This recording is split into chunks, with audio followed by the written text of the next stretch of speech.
Do you have a lot of extra Dollar Tree supplies and you want to make something special for Christmas? Well, you're in luck because I'm going to show you how to make a really awesome Santa plate using Dollar Tree supplies. And it's so easy.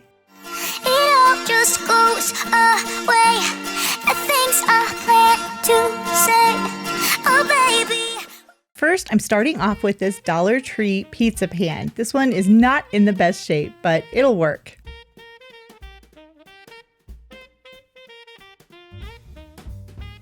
So I have my pizza pan, and what I'm going to do is I'm going to use some of these half beads that I've had for a long time. And I'm going to glue the beads all the way around the edge of the pizza pan.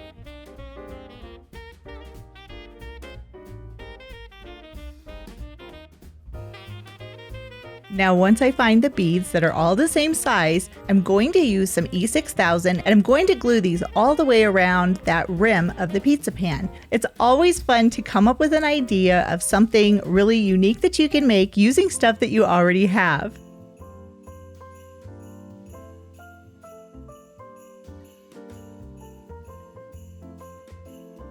And this is another pizza pan that I had, and I had already spray painted it black, and I glued the beads all the way around the rim of the pizza pan.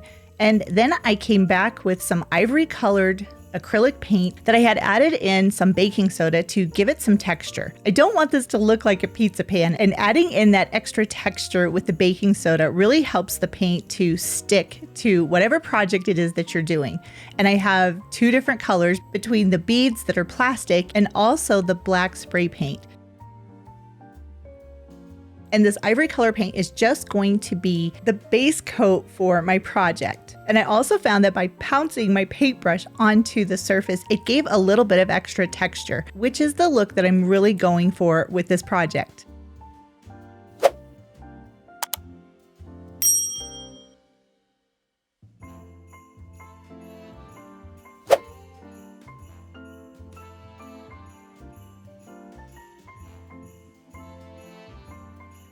And once the paint had dried, I came back with some red paint. Now this is just an acrylic red paint, and I'm using a chip brush to repeat the pouncing to again add more texture to the overall look of the pizza pan. I did make sure to really get in between all of the nooks and crannies of the beads. Adding those beads does make it a little bit more difficult for painting, but it will be worth it in the end.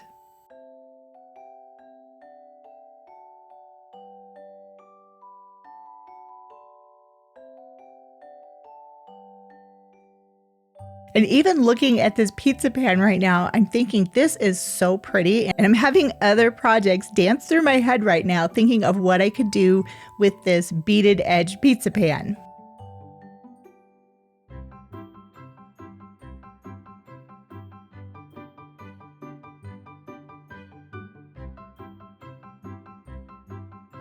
But this project is all about Santa, and I found this Santa that I printed out from Creative Fabrica. They have so many awesome different files that you can use for crafting.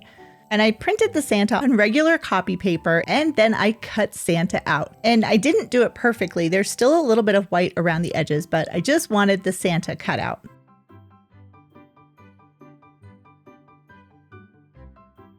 So once I had Santa all cut out, then I moved back over to the pizza pan, and I used some Mod Podge because that's going to secure Santa to the pizza pan.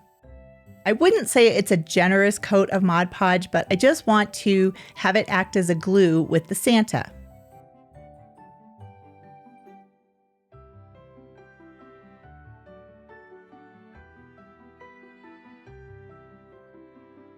And then I just secured Santa in place.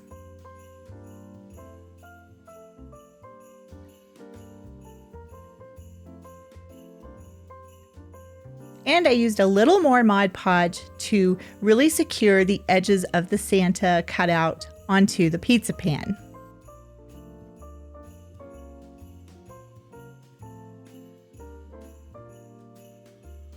I did come back and add a little bit more Mod Podge to the center of Santa as well. And the brush that I'm using is actually from Dollar Tree. It's more of a stiff bristled brush, so again, it's going to add a little bit of texture to my cutout.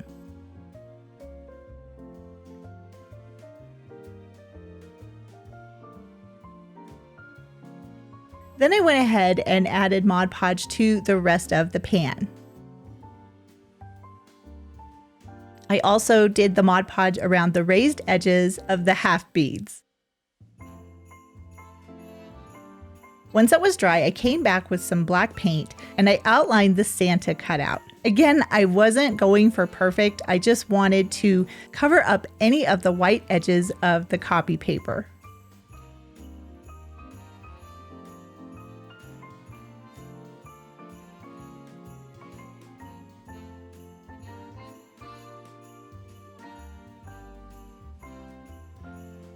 And honestly, it was really fun just to basically trace the outline of the Santa.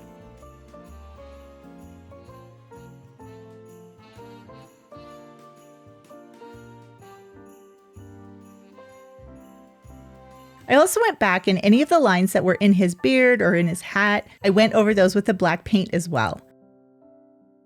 Of course, Santa has to have bright eyes, so I did do his eyes over. And then I wanted him to have some rosy cheeks, so I added a little bit of paint and just kind of dry brushed that on. I did come back with a little bit of white to make it look a little more natural and not quite so pink. I did go ahead and do his lips as well.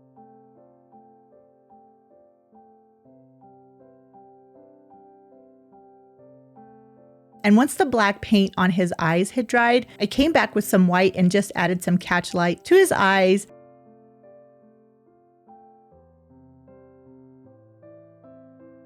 And I also did the same thing on the holly berries that's on his hat.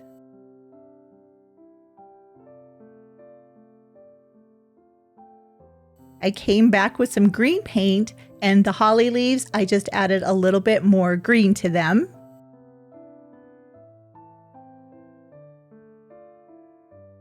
And then I took some white puffy paint, and this also came from Dollar Tree. And anywhere where there was white, like on Santa's hat, I just added in a little bit of puffy paint. This is going to give it a little bit more dimension.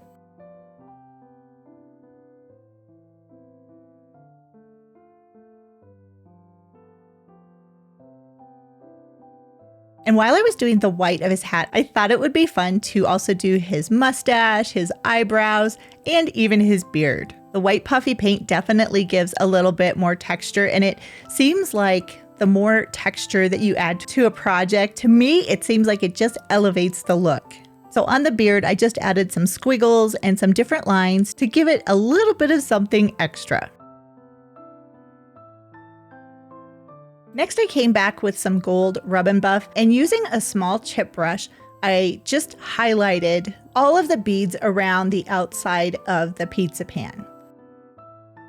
Unfortunately, the white puffy paint wasn't quite dry, and I did end up dragging some of the puffy paint onto the red area of the pan. And I should have been a little bit more patient, but I was just so excited to do the project, and I guess it's not that big of a deal. But in the future, I would probably have waited a little bit longer for the puffy paint to completely dry before moving on to the rub and buff. But I do like how the rub and buff picks up the texture of all of the painting that I've done on this pizza pan.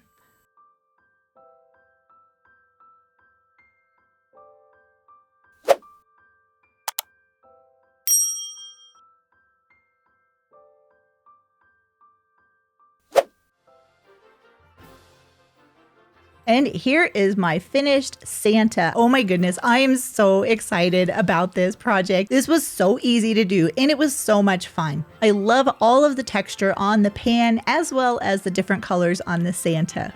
And honestly, I don't think this looks like a pizza pan anymore.